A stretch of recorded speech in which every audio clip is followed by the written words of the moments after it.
Every now and then, you stumble upon a place that feels like a hidden gem, where the food is amazing, the nature is stunning, and the best part, there's hardly anyone around. Welcome to Kochi. This was my first time in Kochi, and after coming from busy Tokyo, it felt like a breath of fresh air. In this video, I'll take you through peaceful train rides, incredible local food, and a magical nature experience that's straight out from a Ghibli movie. So, is Kochi the most underrated place in Japan? Let's find out. We started the trip by taking a bus from Matsuyama to Kochi. The ride was comfortable, and I enjoyed some tangerine jelly I picked up from Matsuyama station as a snack. Once we arrived at Kochi station, we tried gokkun, a local drink made with honey and yuzu. It was refreshing and sweet. Then we headed to Hirome Shokudo, a lively spot where locals and travelers gather to eat. We went straight to Myojin-maru for Kochi's famous flame-seared Bonito. They cook it right in front of you over a blazing straw fire, and the smell is just incredible.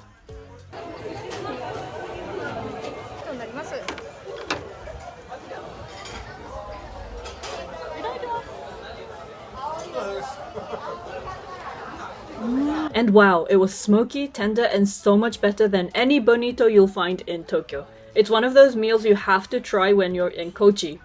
Next up was Katsurahama Beach, one of Kochi's most famous spots. The ocean views were incredible, and it was so quiet you could hear nothing but the waves. Coming from Tokyo, it felt like a dream. And if you're into Japanese history, you'll find a statue of Ryoma Sakamoto here, one of Japan's most important historical figures. For dinner, we tried nabeyaki ramen, a local specialty. It's served in a clay pot with a simple but comforting broth. Rie ordered the half portion with rice, while I went all in with the full size.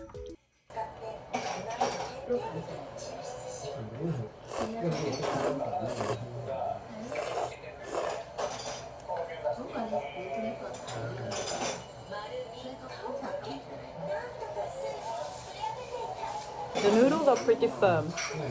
Very nice. Oh my god. It's gonna be really comforting, especially in the winter. So nice.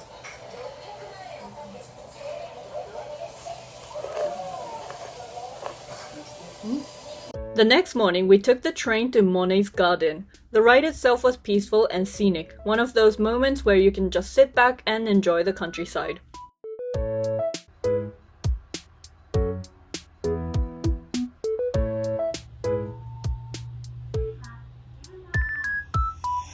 Along the way, we passed stations with fun names like Wajiki, which uses the same kanji as washoku or traditional Japanese cuisine. And then there was Gomen Station, which literally means sorry in Japanese. Like, gomen! When we arrived at Monet's garden, it was like stepping into one of his paintings. This is the iconic view of the Monet gardens. Oh, so pretty!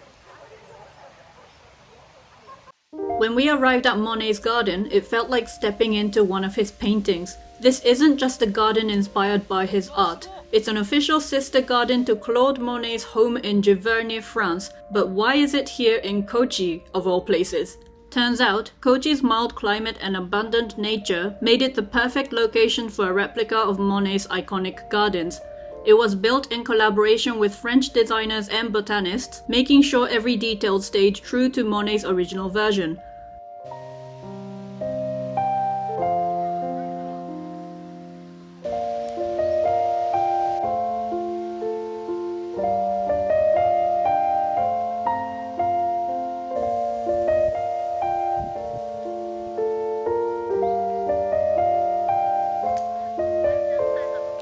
The water garden is probably the most famous section, with its water lilies and arched bridge that looks exactly like the one in Monet's paintings.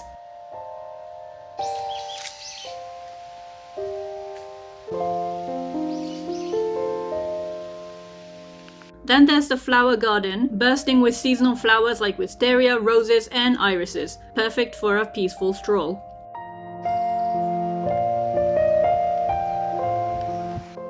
The Bordighera garden blends sunlight, shadows, and water features to create a calming space where you can just sit back and enjoy the atmosphere.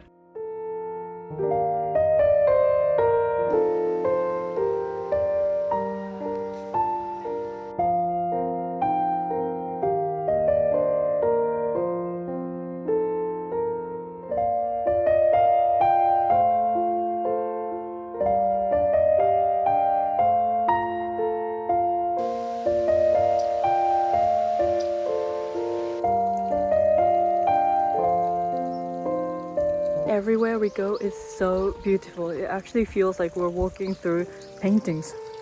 The world of paintings. Yes! There was barely anyone around, so we could just stroll and take it all in peacefully.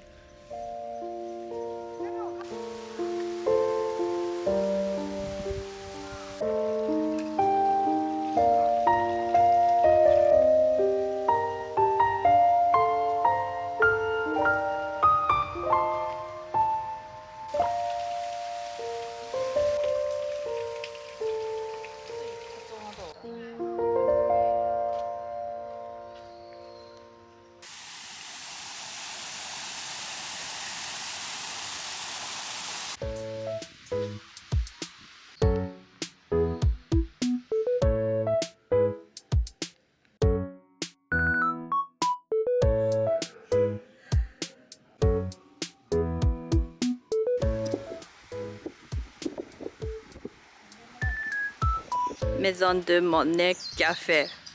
Restaurant. Ria actually speaks French. Oui. For lunch, we had a light salad at Maison de Monet Café. After days of indulgence in Shikoku, it was exactly what we needed.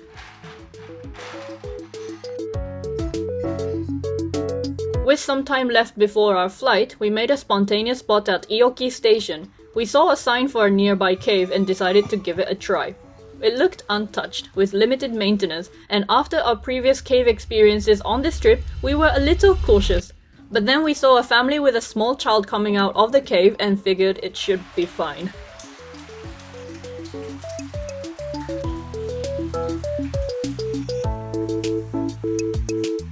It felt like walking through a Ghibli movie. Moss-covered rocks, trickling water, and pure nature. It turned out to be one of the most peaceful and memorable spots of the trip. Afterward, we found a super local cafe near the station, where we chatted with the owner and a local regular. It's moments like this that make these unplanned stops so special. Back in Kochi City, it was time to head to the airport. But not before having one last meal of flame-seared Bonito, because you can never have too much. And just like that, our Kochi adventure came to an end. If you're in Tokyo and want to try out the smoky straw-roasted Bonito, I highly recommend checking out Warayakiya. They have locations in various places like Shinjuku, Roppongi and Ginza, so you can get a little taste of Kochi without leaving the city.